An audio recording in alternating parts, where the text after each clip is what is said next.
उन्होंने आग पिया था, तुम आग को मुंह में ही रख लो।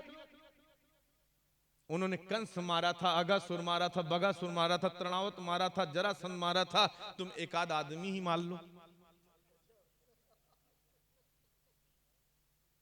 बकवास तो कभी भी की जा सकती है, लेकिन बकवास करने के लिए बहुत जरूरी है कि अपने दोस्त, यार, मित्र, भाई, रिश्तेदार कहीं और तक बकवास कर लो। भगवान बकवास की चीज नहीं है, भगवान आस्था का विषय है। किसी को कुछ बोलने का अवसर मत दो। आप ही मजाक बनाते हो और फिर आप ही मजाक बनते हो। पहला काम, आपने एक चीज सदा ध्यान रखा कि आप लोगों ने कभी ये सोचा नहीं कि कोई आपको कभी चीट नहीं कर सकता जब तक आपके अंदर लालच ना हो। वो भगवान आस्था के विषय की लालच हो।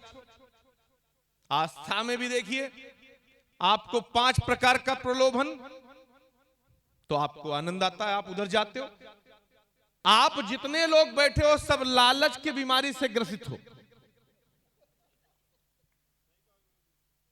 और ये लालच नाम की बीमारी ऐसी है कि ये मरते दम तक छोड़ती नहीं। और तुम्हारा तो जवाब ही नहीं। खैर, जितने बैठे हो महान, तुम तो डॉक्टर, आयुर्वेद सब फेल करके बैठे हो। यहां तुम जितने बैठे हो, तुमसे बड़ा निरोगी कोई नहीं है।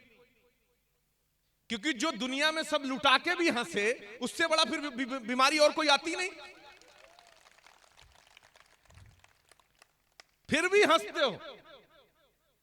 इसीलिए मैं ये कहना चाहता हूं कि आप सब, लेकिन आज आपको एक छोटा सा बात बोलता हूं। पोथी पढ़ पढ़ जग मुहा, पंडित भया न कोय, और 2.5 आखर प्रेम का पढ़े सो पंडित हो।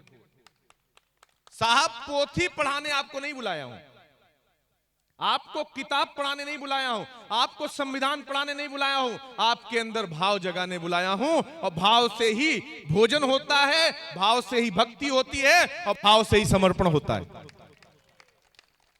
3 ही वजह से कोई आता है आपके पास, मैंने पहले बोल दिया, भाव, प्रभाव और अभाव। जिस वजह से कोई आए उसकी मदद करिए, एक बात। दूसरी बात ध्यान से समझिए, पोथी पढ़ पढ़ जगमुहा, पोथी पढ़ लिए ना बहुतों ने, जग मोह लिए, लेकिन पंडित भया न कोई। एक गांव, एक आश्रम था, आश्रम में एक नया नया सीखने वाला बच्चा आया। आश्रम में नया नया बच्चा आया, उसने कहा मैं भी सन्यासी बनूंगा, गुरु ढूंढ रहा हूं। आया, बैठ गया, और गुरु मेरे जैसा हर दिन वही बात सुनाता। तो उसने सोचा गड़बड़ हो गया, ये तो आगे कुछ बताते नहीं, छोटी सी इनके पास ज्ञान की कुंजी तो नहीं बताते हैं। उसी दिन उसने सोचा कि मैं आज आश्रम छोड़कर चला जाऊंगा। आज क्या करूंगा? आश्रम छोड़, जैसे भैया लाल टी शर्ट वाले जा रहे हैं, ये देखो जा रहे हैं ना, ये सोचते हैं इतनी बड़े आश्रम में नहीं दिखेगा, और वहां बैठने जा रहे हैं। देखो, कोई पड़ोसी और सी ठीक है क्या? कोई अपना अच्छा मंडली मिली होगी ना। हाँ, श्रोता 3 प्रकार के होते हैं भैया। हाँ, एक होते हैं सरौता। ये जो सरौता होते हैं ना भैया, ये गजब होते हैं। ये 2 लोग डिस्टर्ब करते हैं। ये देखो, जो जितने बैठे सब सरौता टाइप वाले लोग हैं। एक इस साइड वाला, भाई कहां से आया, कब से जान रहा है? अच्छा, वो कहता चुप रहे भाई, थोड़ी देर तो गुरुजी सुनन दे। इधर मामला गड़बड़ होती, इधर भाई राम राम, की हाल है? मैं भी हरियाणा से हूं। इनका पूरा 2 घंटा इसी काम में निकल जाता है। ये है सरौता, कटर कटर कटर करते रहते हैं। और एक होते हैं सोता, ये मुझे बड़े प्रिय। ये पहले बांस बल्ली ढूंढते हैं, कहीं टेक लगाने को मिल जाए, और वो ना मिले, कुर्सी मिल जाए तो फिर तो राम जी की जय हो, और कहीं सोफा मिल गया तो गोविंदाय नमो नमः, गए 2 घंटे की समाधि में। बैठते ही हम तो एक बार क्या हुआ था आपको बताएं, आपको बताना चाहता हूं। एक बार एक पंडित जी थे, और पंडित जी पढ़ के आए भागवत महापुराण। आजकल समझ रहे हो ना, भागवत चल रही है आजकल, हमारे वृंदावन में बहुत चलती है। ध्यान से सुनो तो बताएंगे, अगर कोई फोन पे बतिया तो नहीं बताएंगे। कौन कौन सुनना, कौन कौन चाहता है? ये जो भगे ये कौन है? अच्छा, ये भी अपना पड़ोसी ढूंढने गए। ओहो, चिंता मत करो, मुझे सब दिख रहा है। इतने मैदान में तो सब दिखता ही है। अब महाराज व्यवस्था ऐसी हुई कि भागवत पढ़ के निकले और ट्रेन में बैठ गए। अब तो उन्होंने कहा भागवत मेरे पास है, पोथी पढ़ लिए भाई, पोथी पढ़ पढ़ जगमुहा। अब जब पोथी का नॉलेज ले लिया तो जो आश्रम में बालक आया था यही तो देखा कि हर दिन वही ज्ञान बता रहे हैं, वही ज्ञान बता रहे हैं, तो क्या सुने, बोर हो गया। कुछ नया एंटरटेनमेंट, अभी कह रहा था ना रवि तेजा, कुछ नया नया प्लान सुनना। सबने कहा हाँ नया तो चाहिए। और नया क्या है, वही नाक है, वही मुंह है, वही ओंठ है, वही जेब है। काटे नहीं एक आध बार नया बनाने के लिए दूसरे के लगाते खोपड़ी में। सब वही देखते हो, बोर नहीं हुए? कभी इसी में दो थप्पड़ मार लो, देखो लाल हो जाता है कैसे। कुछ चेंज तो करो। अब महाराज जो पंडित जी बालक बोर हो रहा था, कहा गुरुजी कोई मिल नहीं रहा, कोई बात नहीं। उसी रात मेरे जैसा कोई वक्ता आ गया। अब एक व्यक्ति बोलने आ गया और उसने बढ़िया वक्तव्य दिया और लोग तालियां बजाने लगे आप जैसे, और एकदम वो भी प्रफुल्लित हो गया। क्या ज्ञानी है, क्या बोलता है, वाह वाह वाह एकदम। और जो गुरुजी डेली सुनाते तो बैठे रहे आंख बंद किए।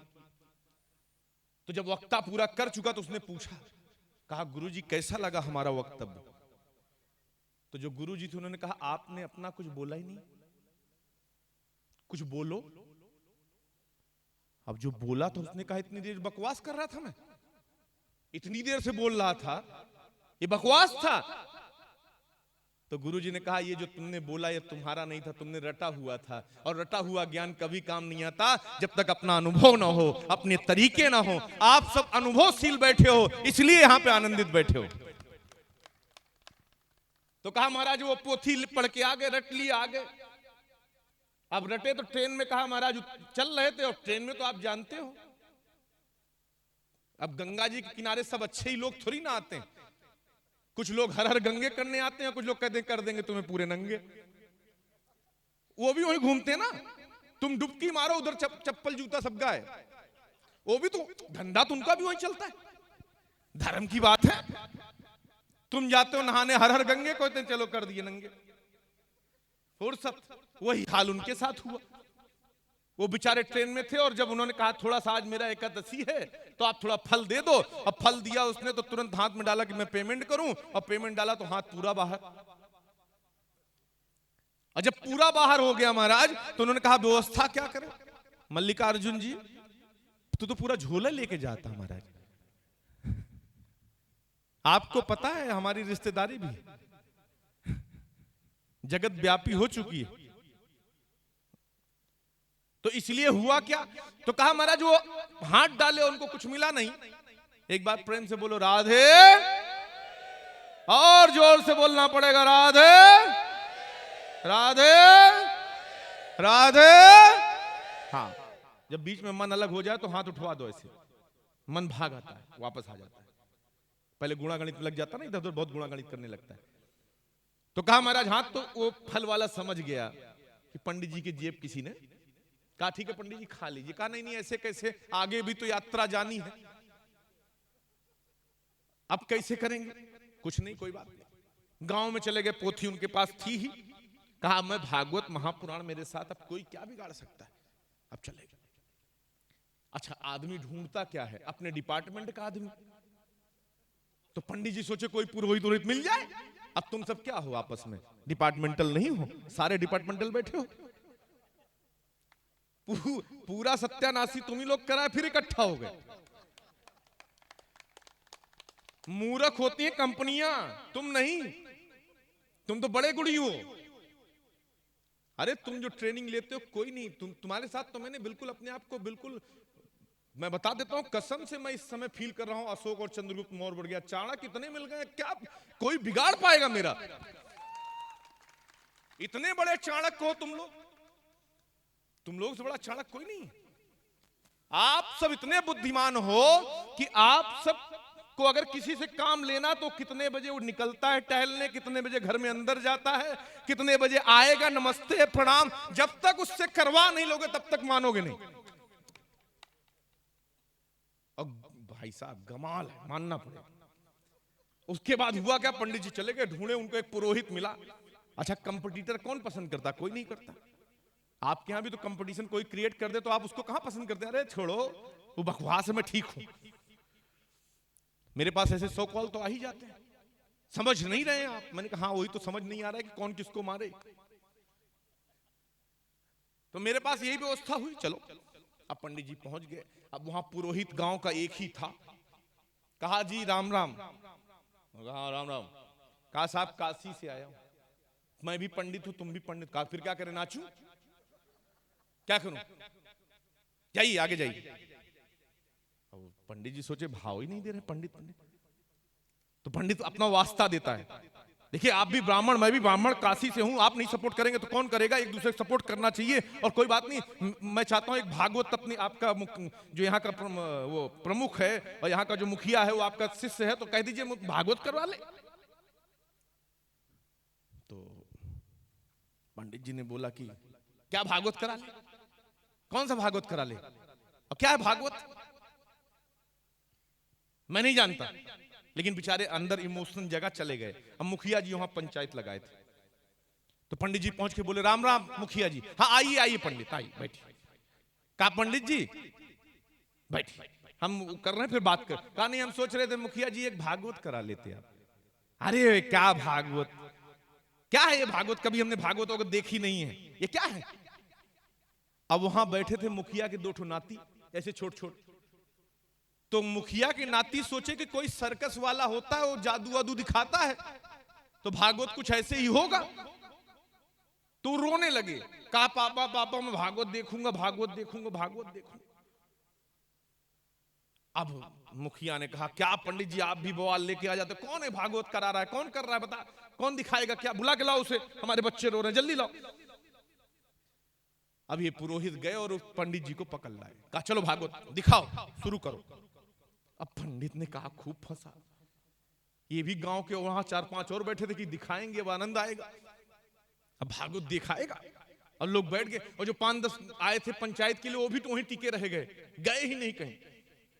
वो भी बैठे, बच्चे भी बैठे। अब पुरोहित ने कहा बैठो और दिखाओ भागवत अपनी, मैं भोजन करके आता हूं। अब पुरोहित चले गए अंदर, अपना वो चले गए, अपने मुखिया अंदर चला गया, भोजन करने ही है, बट उसी चौतरे में बिठा दिया। अब दिखाओ। अब ये सोचे कि क्या बताएं, नहाना धोना होता है, थोड़ा जनेऊ उनेऊ करना होता है, आचमन वाचन करना है, तो चलो कोई बात नहीं, ओम पवित्रा पवित्रा बोले। कहा कुछ नहीं तो ऐसे ही ठीक। भागवत रखे, पोथी रख लिए सामने और बैठ गए। और जब बैठ गए तो अंदर से खाना खा के मुखिया आया, इधर ये भागवत शुरू किए मंगलाचरण। और मुखिया वहीं सोता था उसी चबूतरे में। तो पंडित जी कर रहे थे कथा, मुखिया ने उन्हीं के गोद को बनाया तकिया, उसी में रख के मुंडी सो गया। खर खर। अब भागवत चालू। अब पंडित जी बेचारे बड़े मुश्किल में, पंडित जी कहते उठो जजमान, ए जजमान उठो, कथा चल रही, कथा चुप रही, सुनाई, दिखाई दिखाई। फिर खर खर। अच्छा हद क्या होती है कि बालक सोच रहे हैं कि भागवत दिखाएंगे कुछ, और उसमें सुनाने तो कोई दिखा, और वहां 10-20 ही बैठे कि अब होगा, अब निकलेगा, अब कुछ नया होगा इसमें। अब हुआ क्या कि किसी को सोते हुए 3 बार जगा दो ना तो आदमी बड़ा बुरा मान जाता है। अब मुखिया जी, मुखिया को 3 बार, उठिए जजमान, आरती का समय हो रहा है, जयकारा हो रहा है। मुखिया उठा, अब पंडित जी पे एक दे के खींच के मारा। अब ये मारा ही न था, अब पंडित भी कब तक बर्दाश्त करता? पंडित ने कहा भागवत तो होगी बाद में। पोथी को किया प्रणाम, साइड रखा, मुखिया पे दिया 2। अब बच्चे कहते शुरू हो गई भागवत। अब भागवत शुरू। अब दे पटकनी पंडित पे, जजमान, जजमान पे पंडित। और पहले याद होगा गांव में वो खोदा जाता था अनाज रखने के लिए, नीचे वो गड्ढा खुदा था, पंडित और जजमान नीचे गड्ढे में, और दे धाए, पंडित भी दे। अब कहते हैं भागवत मैया की जय, भागवत मैया की जय। गांव वाले और जो 10-20 और थे इकट्ठा हो गए। कोई पेड़ पे चढ़ के देखता भागवत आ गई, देखो ये भागवत चल रही है, अब देखो। अब वो कहता है, अब पंडित भी समझ गया कि ये मूर्ख है एकदम। तो जो तुम्हारे साथ होता है वो समझते ही हो, वो तुम क्या करते हो, तुम ऐसे ही भागवत कराते हो। अब महाराज चल रहे। अब वो बहन भाग के आई मुखिया की। बहन ने कहा क्या हो रहा है? कहा भागवत मैया आ गई हैं, ये देखो चल रही। अब उसने पंडित से कहा भागवत मैया, पंडित जी से हाथ जोड़ के दे, कृपा करना मेरे भैया को मत मारना, जो चाहिए मांग लो। तो पंडित समझ गया कि अब ये मूर्खाधीश है, मैं भागवत में ले आओ एक, जो तुम्हारे पास हो 1000 रुपया तुरंत। अब वो कहां देखता उसमें कोई पैसा होता, जो था सब बांध के लाके पोटली डाल दिया। कहा भागवत मैया मारना नहीं। पत्नी आई, कहा महाराज मार, भागवत मैया मारना नहीं, पति को सुहाग बचा रहे। कहा छोड़ो, जो है सब इकट्ठा करके लाओ। अब सब पोटली उटली बना के लाके दे दिया पंडित को। अब कुछ लोग गए, सीढ़ी लाए, और सीढ़ी भी दूर से ले आए, और दूर से डालते हैं कि कहीं भागवत मैया अगर चढ़ के हमारे ऊपर चढ़ के दिक्कत हो जाएगा, इससे बड़े दूर से सही। असो महाराज पंडित मुंह करके बांध के अपना नोट लिया, गट्टी लिया, और एक दो अपने पोथी गट्टी, भागवत मैया चली गई। अब बड़ा मुश्किल हो, मुखिया निकला, लोगों ने बड़ी शाबाशी दी, शाबाश शाबाश, आप जैसा था तो भागवत को सह लिया, हमारे जैसा तो मर ही जाता। आपने बड़ी कृपा की, आप बहुत बहादुर निकले, आप सह गए, आप सुन लिए, नहीं तो कोई दूसरा करा तो नहीं पर ही लेता। आपकी जय हो, आपकी जय हो। ऐसे ही भागवत मैया की जय होती है। ताली बजाने में कंजूसी देखो, इनको देखो, सब ताली बांध के बैठे। मतलब इतना तो कमाल किया इन लोगों ने, ये लोग भी बहुत कृपा किए हैं मुझ पे। इतना पसीना मेरी जिंदगी में कभी ना आया होगा। भैया इतना बढ़िया किए हैं मल्लिकार्जुन जी, क्या रिश्तेदारी निभाए। वाह, पसीना पोंछते कितना अच्छा लग रहा है। वाह वाह, जय हो। हाँ, तो एक बात समझ लीजिए, हमारा आपका जो संबंध है वो ऊपर वाले ने बनाया है, इसको पहले ध्यान रखिए। क्योंकि पोथी पढ़ पढ़ जगमुहा, पंडित भया न कोय, 2.5 अक्षर प्रेम का पढ़, लेकिन प्रेम में 2.5 अक्षर नहीं है, 3 है। 2.5 अक्षर प्रेम का पढ़े सो पंडित हो। कोई प्रेम का 2.5 अक्षर उसे पढ़ लो तो आप पंडित हो जाओगे, लेकिन प्रेम है ये नहीं लिखा। 2.5 अक्षर प्रेम का पढ़े सो पंडित हो। तो कौन सा है 2.5 अक्षर, जानना चाहोगे? कौन कौन जानना चाहता है? नहीं नहीं, कुछ लोग तो अंदर सो रहे हैं। हाँ, ऐसे ऐसे धीरे से। हाँ, कुछ कहा क्या? हमारे जजमान जजमानी थे, मारवाड़ी थे, जयपुर में कथा कर रहा था। वो दोनों आते मेरे पास, संकल्प करते, और संकल्प करने के बाद, पूजा करने के बाद अपने सोफे में बैठ जाते, और पूरे 3 घंटा। और जब मैं बोलता बाल कृष्ण लाल की, तो कहते हो गई कथा महाराज जी, बड़ी सोड़ी कथा बाँचे। तो मैंने कहा कौन सा प्रसंग समझ में आया माँ? कहा इतना तो समझ में आया नहीं, लेकिन कथा बड़ी सोड़ी करते हो आप। मैंने कहा क्यों? कहा डॉक्टर 2-2 गोली नींद की देवे तब भी नींद ना आवे, आपकी कथा में बैठते चोखी नींद आवे महाराज। मैं चल माँ, किसी में तो पास किया। हाँ, तो इसमें जिनकी चोखी हो जा रही वो भी ठीक, इसीलिए ध्यान रखो। तो 2.5 अक्षर प्रेम का पढ़े सो पंडित हो। क्या है 2.5 अक्षर प्रेम का? हमने कभी खोजा? साच बराबर तप नहीं, झूठ बराबर पाप, और जाके हृदय साच है ताके हृदय आप। जहां सत्य है वहीं परमात्मा है, जहां झूठ है वहां परमात्मा नहीं है। अब सत्य क्या है? तो भगवान पुराण में कहते हैं सच्चिदानंद रूपाय विश्वोत्पत्त्यादि हेतु वेतापत्रय विनाशाय श्री कृष्णाय एवं नुमा। मैं बना हूं सत्य घन चित घन आनंद से। सत्य कहां जो बिनसे नाही, चित्त कहां जो सकल घट माही, आनंद घट घट करत आनंदा, ताको नाम सच्चिदा। सत्य यही है। अब दूसरा, भगवान कहते हैं मैं भी बना हूं सत्य से, चित्त मेरा प्रकाशवान है और मैं आनंद में रहता हूं। आप एक बात बताओ। तो कहा भगवान ने कह दिया, अब धर्म परेशान करता है, मेरा ये धर्म है तुम्हारा वो धर्म है। इसी में होता ना, होता है कि नहीं होता? लेकिन धर्म भी सत्य है, सत्यम परम धीमहि। सत्य से बड़ा कोई धर्म, धर्म न दूसर सत्य समाना, आगम निगम पुराण बखाना। सत्य से बड़ा कोई धर्म नहीं होता। अब बताओ सत्य में अक्षर कितना है? जोर से बोलो। मिला 2.5। और जिसके पास सत्य रहेगा उसको कुछ पढ़ने की जरूरत है, कुछ करने की जरूरत है? सत्य है ना? अब बोलो सा, बोलो या। आधा ता जो बोलेगा उसको हम बहुत कुछ देंगे। अब लगाओ दम। हाँ लगाओ लगाओ लगाओ लगाओ लगाओ बेटा लगाओ। हाँ लगा, आधा आधा लगा लो, तू भी लगा लगा। माई बात ना लगा पाए, तू तो लगा ही ले। लगा, नहीं बोल पाए तो आएगा ना, आ गया ना तो हाँ, करो ऐसे कुछ, आ यू ऊ करो, नहीं आएगा। मीन्स ये है कि सा मतलब शुभ आरंभ जिंदगी का, जन्म लिए हो तो जिंदगी अच्छी है, करेक्ट। या मतलब मृत्यु का आखिरी अक्षर, मरोगे, ये सत्य है। तो सत्य के दो ही पहलू, दो पिलर ठीक है कि जो जन्म लिया है वो मरेगा पक्का। तो आधाता क्या है? कहा आधाता ही माया है, जिसे गोविंद ने बीच में बिठाया है। आधाता क्या है? इसको भगवान ने बिठाया है। ये जितने भी शंकराचार्य, माधवाचार्य, निम्बारकाचार्य या किसी भी आचार्य या पीठ या मस्जिद या मंदिर या गुरुद्वारा, जहां पे भी जो लोग कहते हैं कि सब छोड़ दो, तो माफ करना ये गलत है। माया के बिना जिंदगी नहीं कटती। कटती है क्या? पानी के बिना जिंदगी कट सकती है? हवा के बिना कट सकती है? भोजन के बिना कट सकती है? नींद के बिना कट सकती है? तो ये सब माया ही तो है। तो कहने का तात्पर्य क्या है? कहा जन्म से मृत्यु तक माया रहती है। जन्म से मृत्यु तक माया का बोध रहता है। जन्म से मृत्यु तक माया का सारा विधान रहता है। जन्म से मृत्यु तक आदमी सब कुछ करता है, माया तब तक छोड़ती नहीं है। इसलिए ध्यान रखिए, जन्म का सा शुभारंभ या मृत्यु का आखिरी अक्षर, बीच का सारा अच्छा जो है आधाता वो माया है। और माया गोविंद ने बीच में बिठाया है। माया को क्या करो? कहा माया को अपनी अपनी उपयोगिता के मुताबिक उपयोग करो और भगवान का भजन करो, 100% सफलता मिलेगी, कोई रोक नहीं सकता।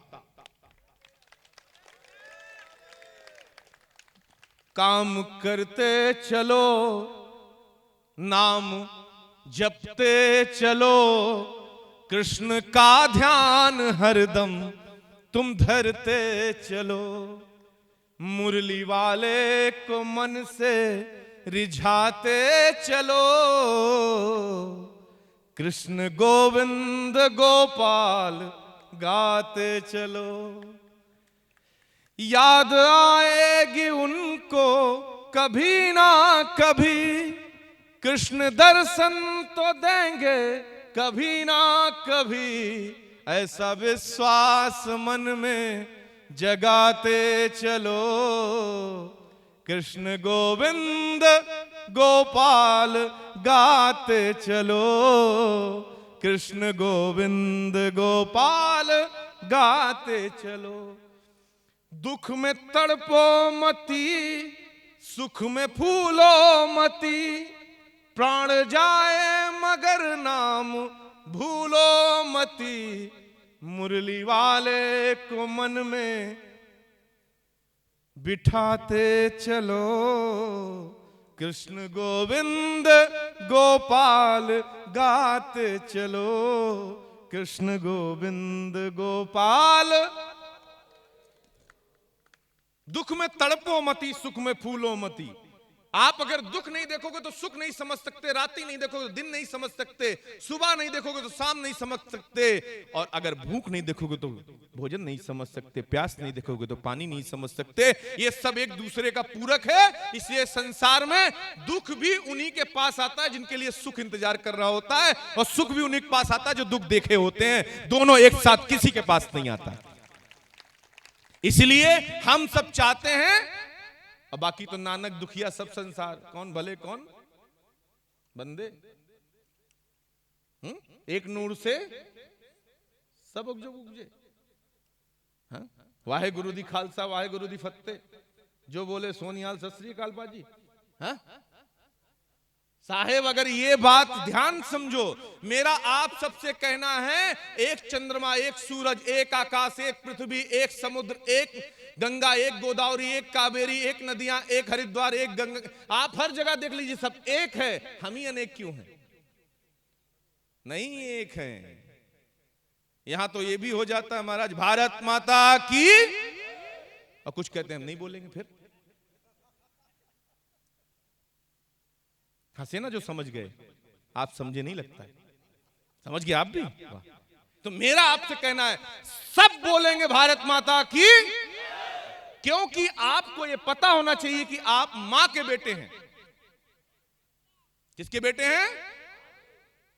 भगवान राम से पूछा गया आप किसके बेटे हैं, तो उन्होंने कहा मैं कौशल्या नंदन राम हूं। भगवान कृष्ण से पूछा आप किसके पुत्र हैं, कहा मैं देवकी नंदन कृष्ण हूं। सीताराम, राधे श्याम, पार्वती शंकर, मैं बार बार दोहराता हूं आप सबको, अखंड भारत को अखंड भारत करने में जितना उपयोगिता अशोक और चंद्रगुप्त की